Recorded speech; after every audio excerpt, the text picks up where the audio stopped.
Yeah, the subject of this talk is exactly as the title suggests. So we prove, I'm Eunjung Kim, as you know, and this is based on joint work with Pierre Raboufer and Isolde Adler. It is ongoing work, and so this is kind of a partial result we obtained it on the way. So the main result is following. So there exists a constant such that every graph with maximum degree and most tree, and which doesn't contain even holes or even hole free, has tree width and most W. So this constant is universal. So I will try to like sketch the proof ideas as much as time allows. So yeah, at first this problem, this conjecture. So it was a conjecture at the beginning of just a few ago. If yes, okay, this is harmful, unharmful statement, but why do we care about this? Bounded degree and even hole free, that's very restrictive. So the motivation is exactly this. So Isolde, Adler, and Howard, they recently proved that every CMSO property can be tested in the sense of property testing. I will elaborate on this a little more. With constant number of queries in polylog time, if you have a guarantee that your input has bounded tree width. And this is under the bounded degree model. So so this property testing, I'm not expert on the property testing, so it's a really like a rough description of what it is. So you want to sample a random part of the instances, small number of time, and also each query should concern only a small part of the query, small part of the input. And yeah, there are several models about this property testing, and this statement concerns bounded degree model in the sense that the input graph is supposed to have bounded degree. So under this setting, every CMSO property can be tested in this time. It's kind of magical because some global property can be decided with a constant number of queries. What kind of query is it? Queries. I'm sorry. So there is an oracle, which basically, okay, whenever I ask a question, then it has an answer in constant time. So this constant query means that you ask the oracle's constant number of times. Can you ask any question? Yeah, any question, basically. Or is there an edge between X and Y? So I think it depends on how you define the oracle. So usually they define oracle as a function that given the domain. So it's a function that's given some domain. It has all the answers, all the image of this function, and you can, if you give if you have a question which fits the domain of this oracle, then you will get the value of the function immediately. But I can ask, is this monolithic logic formula? Yeah. Okay, so this part, this is not possible, apparently. So that goes into this specific. So I spent some time yesterday trying to really understand. Okay, what's the limit of this oracle? And I couldn't get it. So if somebody knows more about this property testing, yes. So they say that the typical property testing is this linear function. Testing linear function. So for linear function, you can just pick random like 2 points, and then compute the value of the function at each point, and see whether whether the function outputs the expected value. The function of the sum of these two vectors outputs the sum of the function. So this is a random test, but it will be right with half probability. So this is one example of this property testing. Okay. I'm not supposed to spend a lot of time on this slide, but yes. So that motivated this question. So even offering is CMSO expressible properties. So if you know that the input have bounded tree width, then you can. It is testable in this sense. So but here we need to guarantee that the input has bounded tree width. So can you get rid of it and then just give any graph, and then under this model it is testable. So that's the motivation question, which leads to this generalization of what we proved. So for any bounded degree, if it is evenhole free, then there is the treewidth is bounded by a constant, where the constant depends on the degree. And of course, if this conjecture is true, then evenhole freeness can be tested in polylogarithmic time. Maybe what you want is CMSO property can be tested on evenhole free graphs, or no, evenhole freeness itself is CMSO property. So we want to see whether a given input graph is evenhole free or not by making pores.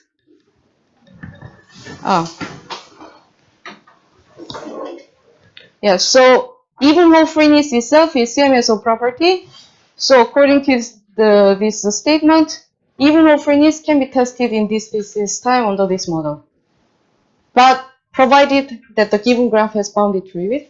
But if this conjecture is true, then we obtain this condition that the given input graph is bounded treewidth for free, because it already implied by the conjecture. Sorry. Yes. But there is some kind of gap implicit in the testing, right? Yes. There is a proximity parameter, epsilon. So either so this test, the algorithm you plan to design is test whether your input is you're satisfying the property with the 2/3 probability, or epsilon far from this property with at least 2/3 probability. So it's a randomized algorithm. Epsilon far is also the truth or false? So it depends on how you define the representation. So usually, so in this, I think in this particular model, they measure by the edit distance from the from the input representation to your target representation. Yeah, this part is a bit mystery for me, how this is ever. So any more questions? So another motivation, okay,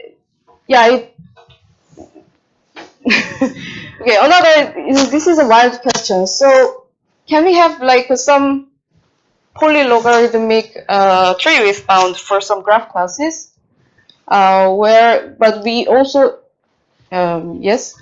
So you can ask this kind of question for some well-known graph classes. So I made an example of these graph classes, but all of them contains a clique.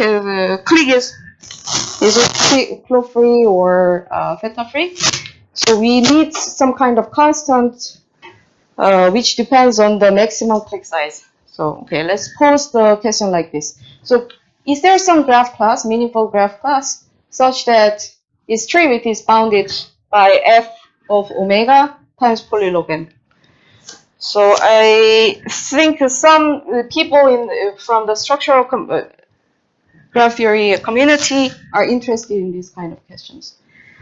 For perfect graph, for perfect graph and closed-free graph, the answer is immediate no, because there is some case where there is some obvious case where the treewidth is polynomial in n.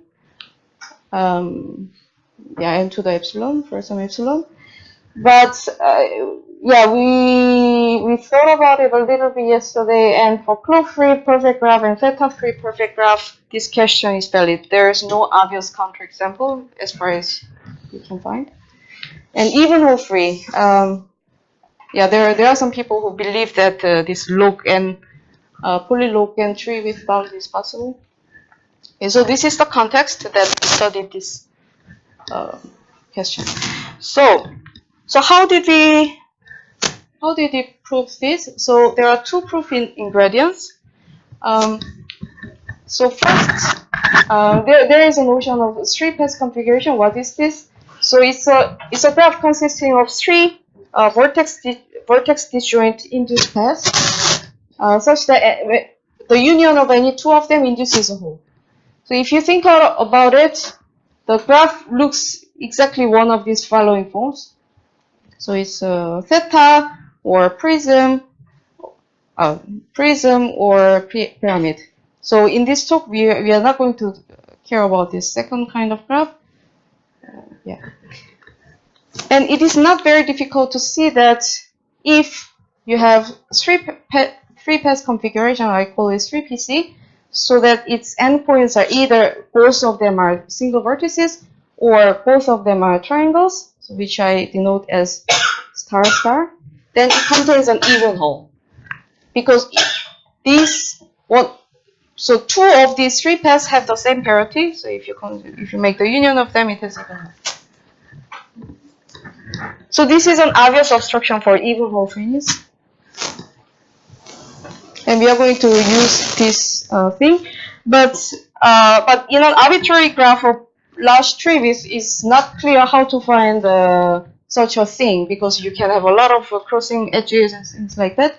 So as an intermediate step, we will try to find such a thing, which we call semi-3PC. So it's basically this theta or prism with some chords, and the chords can exist only between two distinct paths, and at most one neighbor of a pole meaning these two endpoints of theta or triangles in the prism. Only at most one neighbor of a single pole can be an endpoint of a chord. So in this, okay, this is a wrong drawing because it contradicts the second conditions. Right, so we prove that the following statement. So if we know that this semi-3PC is subcubic graph, then it contains 3PC, thus it contains even whole. So that would be the main technical tool that we are going to use. The second proof ingredient is the following theorem from 2011. So for every integer w, there exists some integer k such that any graph of large tree with at least w contains gamma k or complete graph on k as induced minor. So what is gamma k? It's a triangulated grid where one corner of the vertices, which is degree 2 in this grid, is dominating everything. That's gamma k. So what do I mean by induced minor? So you saw this in minor operation from previous talk. Induced minor allows only contraction and vertex deletion. So basically, you delete some vertices, and the rest of the graph you can partition the vertex sets into that many vertices, into that many parts, so that the only allowed edges are between parts look exactly like that. So you can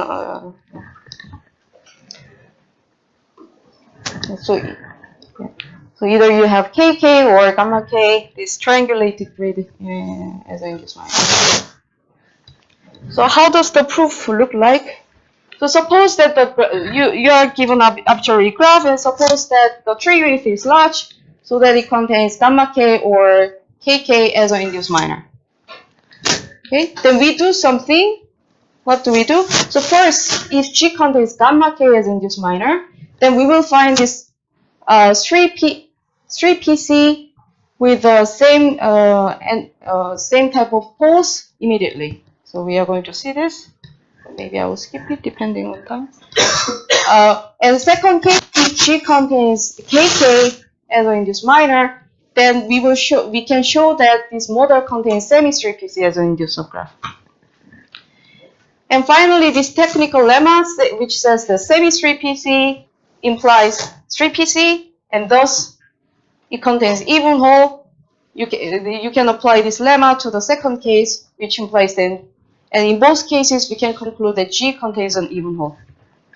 So this large obstruction is forbidden if it is even whole. Great. All right. So yes. So I will try to look at each case as much as the time allows. So first case, when gamma contains this triangulated grid. So in this case, if you remember the previous picture, I will just look at the inner part of this wall and just get rid of all the vertices which correspond to the periphery of the wall. So it gives you just pure triangulated grid. Okay, so this Here's a picture. I'm not sure whether you can see it, but this is a small part of this grid.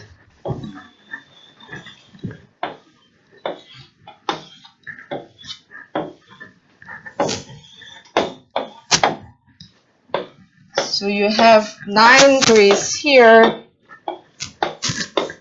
and the only allowed connection is as depicted, like this.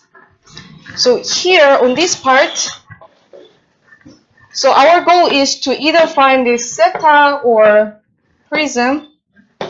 So on this small corner of this large grid, triangulated grid, I'm going to find this part, this one corner of theta or one corner of the prism. That's the goal. So if this is possible inside here, then you can do the same thing somewhere else. Also, you can find something. So you find some part of a theta or prism, and you find something here, and this the part of the 3PC that's contained in this subgrid can start with a single vertex, not a triangle. And maybe on this part, you can find the part of 3PC which starts with a single vertex and not, which starts with a triangle. So their type doesn't match. So you can try another subgrid that I'd like to put over there, but. You can do it. No worries. Yes. Thank you. Yeah, so the goal is to look at 3 subgrid and try to find this part and connect them so that there is at least 2 parts which has the matching type, and then we obtain this thing, this theta or prism. Okay, so how? Yeah. So you can see that this is the center of this 3 by 3 grid, and this is the low part. This is the low, diagonal part. So the crucial observation is starting this blob. I call it blob. So it's a connected set which corresponds to one part of this model. So if I look at this blob, and this blob, they are non-adjacent because it's triangulated. There is no crossing edges like this or this. So the basic idea, so let's say this part, they are non-adjacent. So the idea is that you find this thing inside here, and I will try to reroute the path in this way. Another one which goes in along the grid, another part which goes down to the blob below, and then follow the part, so that the 3 paths, when you extend them, they are mutually non-adjacent. Okay, and it's not very difficult to see that it works. So, okay, here I will just give you the rough idea. So, I find one vertex above, which has neighbors in this blob. I look at all the vertices which has neighbors on this blob. I also look at all the vertices which have neighbor in the blob and find the shortest path. So this green path is the shortest path. And from a vertex which has neighbors on this blob, I find the shortest path to this green path which are using only the vertices of this blob. So if you do this, it is not difficult to see that the last vertex is the only vertex from the blue path which has neighbors in the green path, because it's the shortest path. And either it's attached to the last vertex is attached to the green path by a triangle or single vertex, or so this is the last vertex. Or it can have 2 neighbors whose distance on the green path is distance at least 2. But in the case, you can remove the middle part and then obtain a degree 3 vertex, which is a clone. So depending on which type you end up in the connection between blue and green paths, you will either obtain a triangle end or a single vertex end. and you connect them. Okay, so what do we do? Is there any question about this? I guess it's pretty clear. Yeah. So what do we do when you have a click-induced minor? So it can be pretty messy. So the first perspective we take is we consider, okay, the fact that G contains KK as an induced minor is equivalent to saying that a subset of this vertex set can be partitioned into K connected sets, each of which are adjacent. Okay, so we will adopt the second perspective and we call it the KK model. This partition. Yeah, this partition is called a KK model, and each of the connected sets in this KK model will be called blob. Also, we make this further assumption that this KK model is vertex minimal in the sense that if you remove any vertex, then it's not KK model anymore. So what does it mean? If you so suppose this is a vertex minimal model, then every vertex plays a role. So there can be two roles.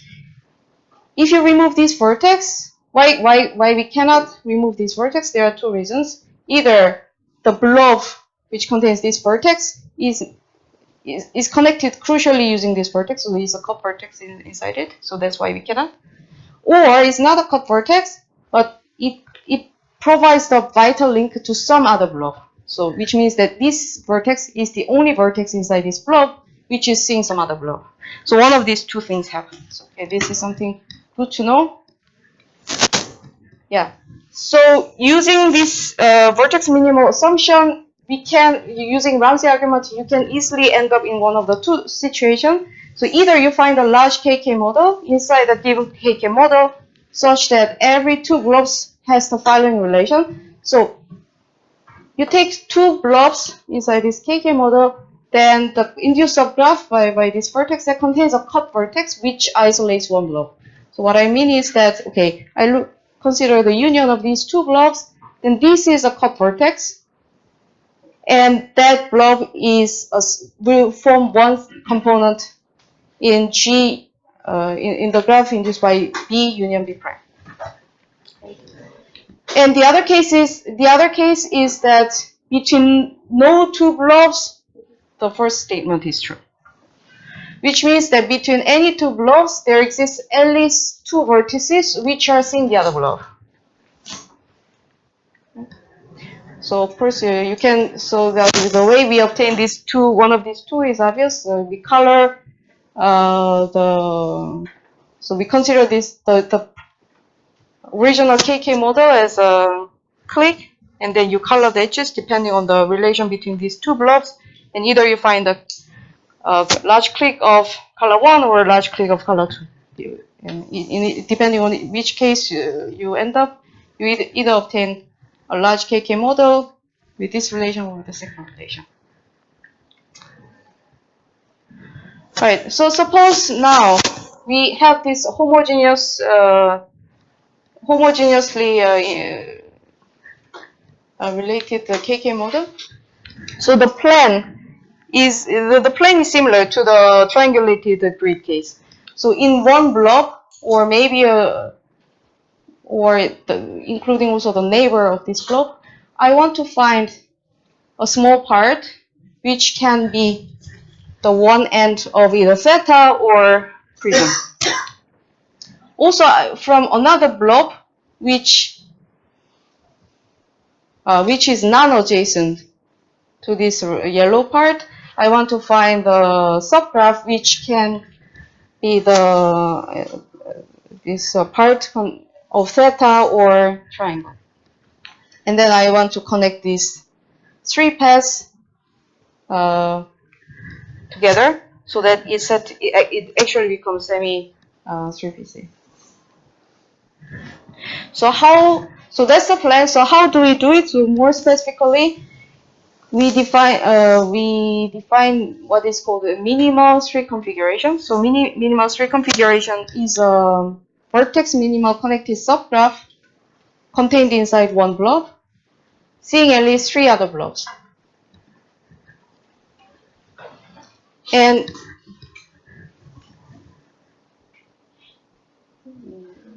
yeah, containing at least 3 other blobs. So I will go and it should always take one of these 3 forms. I will go back to it later. Is it clear to this point?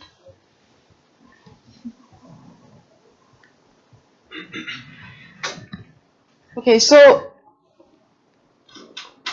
yeah, we want to take this approach to find the semi-straight PC, and we will consider each cases separately, like the color 1 case and color 2 case. So for the color 1 case, we can do some kind of a further cleanup so that out of the KK model, we again extract a KK model with a further with a further condition holds. So this condition is every vertex is at most one other point. So what does it mean?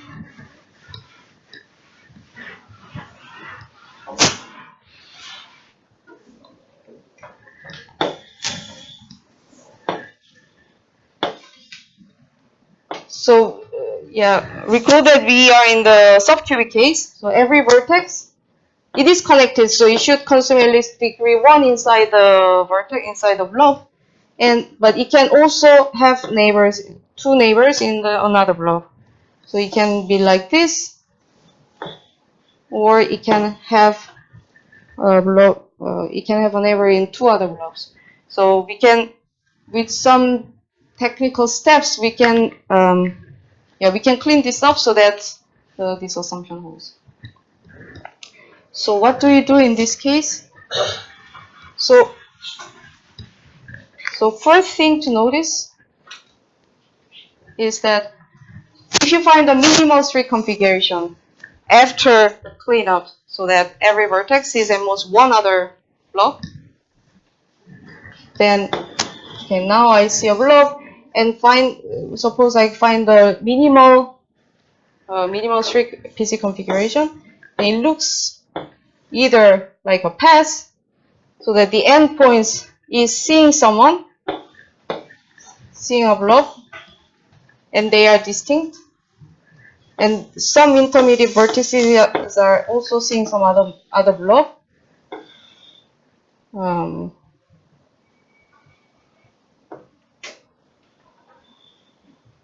Yeah, and it looks like this. So if I label, let's label the vertices A. I label vertex A if this vertex is seeing a blob A. So it can be then we can show that the minimal street PC configuration is either a path, so that the endpoints are labeled distinctly, and the label of this vertex is the only label that appears on this path. And the same is true for the last vertex. And there can be some repetition of label in the internal vertices. So it can be either this form or subdivide this 3 star, where all the 3 leaves are labeled distinctly and none of the internal vertices are labeled. Or it can be triangle with hairs, where the length of the hair can be also 0, and the tip of the hair is also labeled distinctly, and none of the internal vertices are labeled. So it's one of these 3 forms. It's not very difficult to check.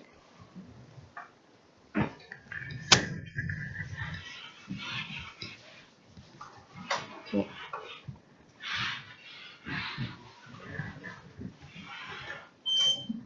So we find the minimal street PC, minimal street configuration inside one blob. It can be, suppose it's a path, so they are labeled A. Some middle vertices can be labeled B, and the endpoint is labeled C. And then I can take the neighbor of the endpoints here, also endpoints here, and also endpoints here.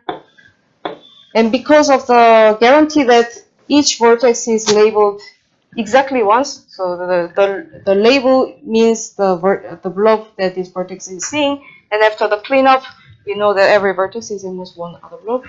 So yeah, so we don't have unwanted weird connection between the path and some other blobs.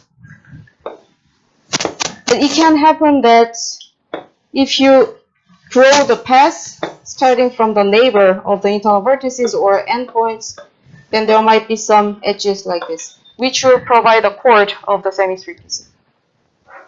But this part is fine. Okay.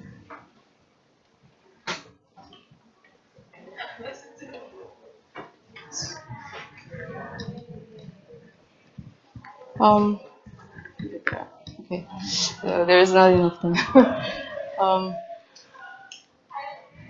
Yeah, so for the color 2 case with the different roots, so it's not really a cleanup, but from the coloring of the edges using Ramsey, we immediately know that every vertex is incident with at most one interblob edge. Why is that? So this observation follows from the minimal vertex model assumption. So okay, so if some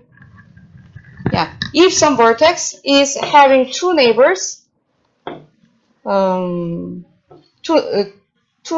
is incident with two other interblob edges, so for example like this, then it means that it's degree 1 inside the connected component of inside the connected graph of the blob. So it's a leaf, which means that removing this vertex doesn't disconnect this connected graph. So the only reason that we still keep this vertex, even in the vertex minimal model, is because it's providing a vital link to some other blob. So it can be, so if it's like this, then it means that this vertex is the only vertex which is seeing the blob. And in this case, we should have colored the relation between these two blobs as color 1, which is a contradiction. In the case that B is adjacent to some other vertices like this, is the same. So at least one of one of these two edges should be the only link between these two blobs, which contradicts that they are inside the color 2 KK model. Okay, so we again have this nice property, and like we can find this minimal 3PC and then expand it. Okay, so this is the second step. So it was rather hand wavy, very hand wavy. Okay, so I'll try to give deliver some idea about why this semi-3PC lemma works. So I remind you that the semi-3PC, so the lemma goes as follows. If the semi-3PC with the same types of poles have degree at most 3, then it contains real 3PC, so without this course, as an inducer graph. Okay. So why is this true? So to prove this lemma, we define some linear order on the vertices of individual paths.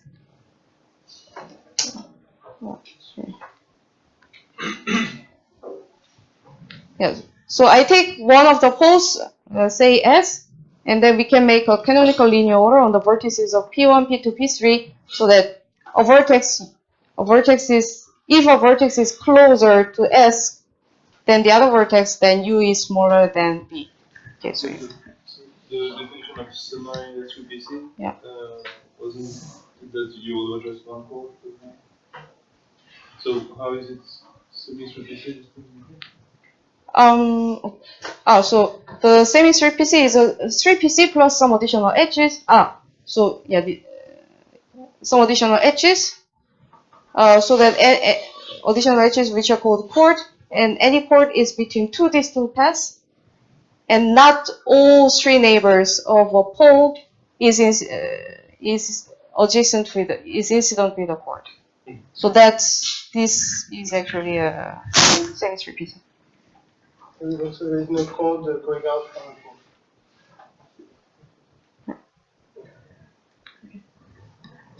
Okay, so we linearly order the vertices, and you can also so from that you can also obtain a partial order on the edge set between two specific paths. So yeah.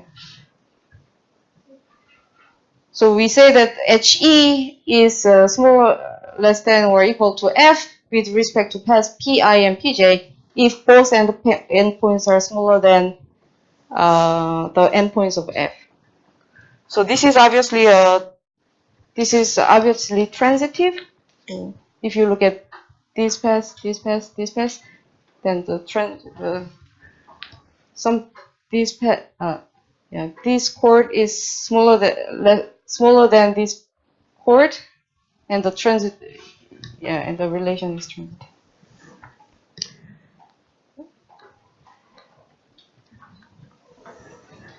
So the first claim is that, so it's not only partial order, but it's actually a total order, unless you have 3PC. So how do you prove it? So suppose it's not total order, so there should be some incomparable chords. And among all the incomparable pair of chords, you take the one so that you first you take pair of edges E and F, so that the coordinate of E on path P1 is first minimized, and then you minimize the coordinate of F on path 1 again. So you first minimize E1 and then minimize F1. Okay, then we claim that there is a chord between these. There is a 3PC dot we with E1 and F2 as a pole. So it's pretty easy to see. So one you take this path, the other you take this path, and the other take the path going via S.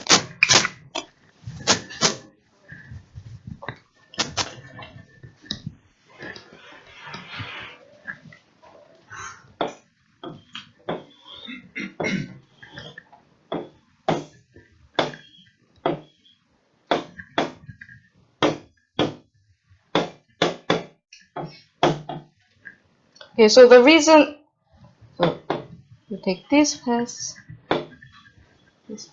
and the other path.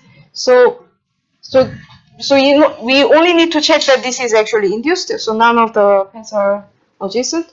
So if you look at the internal vertices, internal vertex of the paths connecting this E2 and F2, then you cannot have an edge like this because we have chosen the incomparable pair which minimizes E1 first. So if there is a chord like this, then we would have chosen such a chord instead of E. So you cannot have such a chord. The same argument also holds in this direction. Also, you cannot have a chord between this path and this path, like in this way, because we have that such a chord can replace F because it minimizes the coordinates on path P1. Yeah, so this is total order, and you can furthermore see that if you take the union of these partial order, these total orders on any two paths, then it again becomes total order, unless you find 3PC dot. So this is the example. So that you can see that the only obstruction for the union of these three orders to become total order is this this circular arrangement. So E1 is larger than G1, F2 is larger than E2, and G3 is larger than E3. This is the only obstruction. So if this ever happens, then you can take three chords which have these arrangements, so that you first minimize the coordinate of E1, and then you minimize the coordinate of F2. And you can assume that S and G3 are non-adjacent. Otherwise, you can take a permutation of E, F, G, so that you change the role of this vertex. Okay, then with a similar argument as in the previous proof, we can show that it contains 3PC. Yeah. So we know that all these chords are totally ordered, so we can talk about minimum chord. And then, and then there is a very short proof that using this minimum chord, you can find induced 3PC as a, induced 3PC. Okay.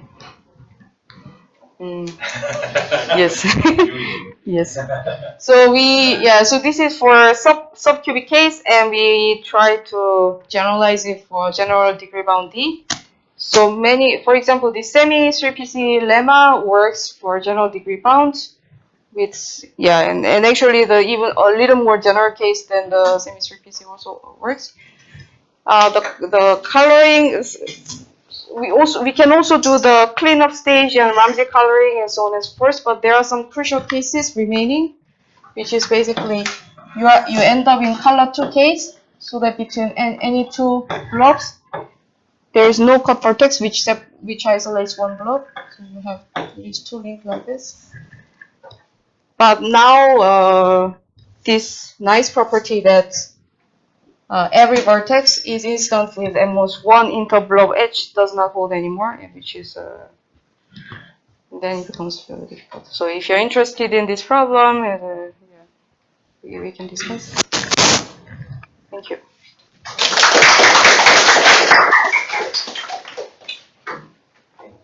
Questions? The first part of the proof where you are in the triangle, you can extend it to the starting point. So this works even for unbounded degree case. Okay. Yeah. So it is basically saying that, that's a good question. It is basically saying that if it's H minor free and even low free, then it is bounded treewidth.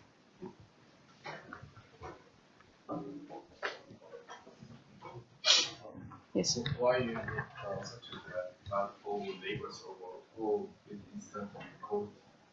Could you say it again? You say that you need exception that not every neighbor over all four. Yeah. Good question. Yeah.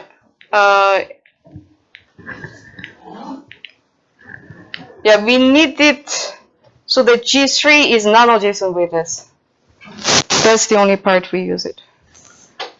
So here, we are going to use a 3-pass collecting E1 and F2. So one is via E2, another is via G1, G3, F3, and F2. And then you take the edge via the pass via F between E1 and F2. So what can go wrong is that G3 is adjacent with F, and then you have a chord between two connecting paths. So that's the only reason that we have this account. Yes. Could you clarify how a vertex minimal click minor of color 2 is possible?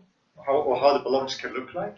Because if one has done correctly, any one vertex you remove from a blob never loses the connectivity between blobs.